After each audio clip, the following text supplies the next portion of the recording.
Everyone, so let me introduce myself. I am Shan Arandulana and I am here with my co-group Louis J. Andrade and also Mel Joshua Arado. So our report for today is all about the fraud's level of awareness, also the structure of personality. So each of these level has correspond to an overlaps with Freud's ideas of the ID, ego, and superego. Sigmund Freud divided human consciousness into three levels of awareness: the conscious level, the preconscious level, and the unconscious level. So each of this level corresponds and overlaps with his ideas of ID, ego, and superego. So let's start with the conscious level. So a conscious level, it consists of whatever sensation and experience you are aware of at a given moment of time. So this conscious level, it is a things that we are aware of, or a person is aware of the things that being himself or himself, and also to its surroundings. So a conscious level, it is things that we are aware of, including things that we know about ourselves and also our surroundings that we have. Next is the preconscious level. So a preconscious level, this domain is sometimes called the available memory that encompasses a experience that are not conscious at the moment. So this preconscious level, it is describes a person's awareness and understanding of what is happening in his or her surroundings, and it contains all the thoughts, memories, feelings, and wishes of which we are aware at any given moment of time. So, this preconscious level, it can be easily retrieved into awareness either spontaneously or with a minimum of effort. So, a example of this preconscious level is that um, a person, what did a person did last day, or a towns you have ever lived in. So next is a unconscious level. So unconscious level, it is the deepest and major stratum of the human mind. It is the storehouse for primitive instinctual drives, plus the emotion and memories that are threatening to the conscious mind, that they have been repressed and unconsciously pushed into the unconscious mind. So this unconscious level, it consists of things that are outside of conscious awareness, including the many memories, the thoughts, and the urges of which we are not aware. So a example of a unconscious level is that the suppressed feelings, the reactions, and also the complexes.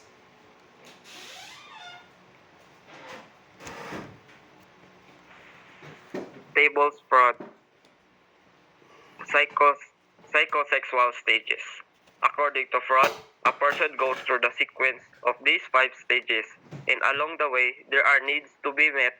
Whether these needs are met or not determines whether the person will develop a healthy personality or not. There are specific pleasure areas that needs become focal points for the particular stage. The first one is oral stage, from birth to 18 months. Pleasure centers on the mouth. During the oral stage, the child is focused on oral pleasures like sucking, biting, and chewing. The second is anal stage, from 18 months to 36 months or 3 years old. The child's focus of pleasure is the anus. The child finds satisfaction in eliminating and retaining feces. The third one is phallic stages, from 3 years old to 6 years old. In this stage, the pleasure of erogenous zone is the genitals. During this stage, children become interested in what makes boys and girls different. Freud studies led him to believe that during this stage, boys develop unconscious sexual desires from their mother. Boys then see their father as the rival for their mother's affection. The fourth one is latency stage, from age 6 to puberty. It's during this stage that sexual urges remain So repressed, that is that, difference that with children's minus focus in the 1.7. acquisition of physical and academic skills. And the last one is genital stage, puberty onwards. This stage of psychosexual stage begins at the start of puberty when sexual urges are once again awake in the early stages adulthood. No. Focus their sexual urges towards the opposite sex, pairs with the pleasure centered on the genitals. No.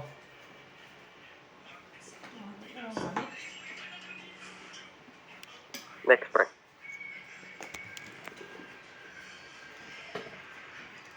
Broad structure of personality, tripartite personality. The structure of personality, according to Simon Freud, is made up of three major systems: the ID, the ego, and the superego. Behavior is always product of an interaction among the three systems.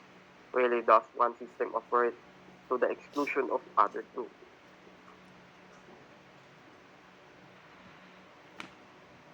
Next, pre. So, according to Sigmund Freud, there are three personalities of a person.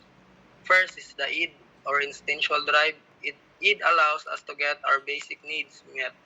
Freud believes that the id is based on the pleasure principle. It wants immediate satisfaction with no consideration for the reality of the situation. So, ang id or ang instinctual drive, it is also known pleasure principle. Kani ang personality nato na gusto lang nato og pleasure or satisfaction og happiness agad-agad without considering the reality.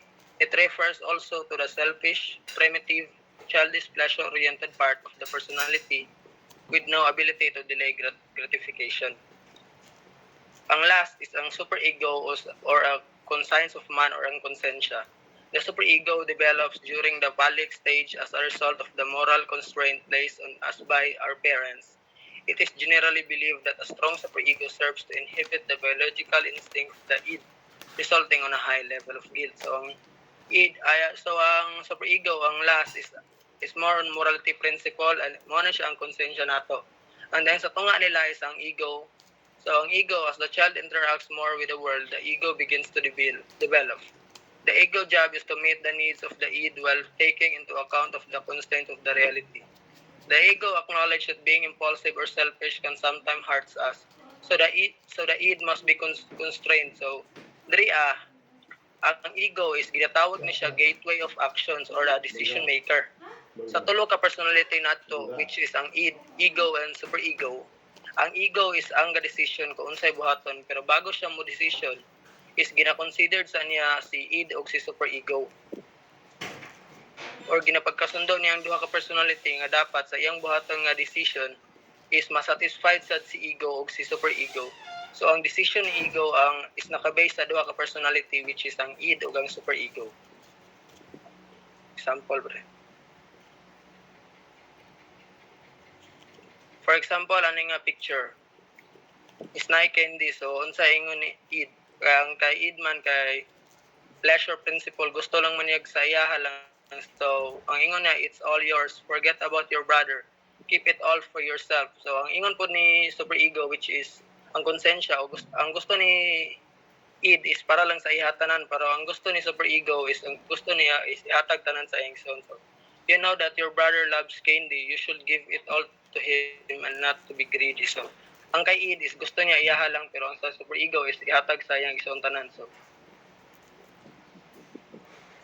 So ingon ni id is kaunon lang niya tanan ang candy og wala na kalimtan na niya ang igsoon og dili na hatagan. So dire mosulod si ego.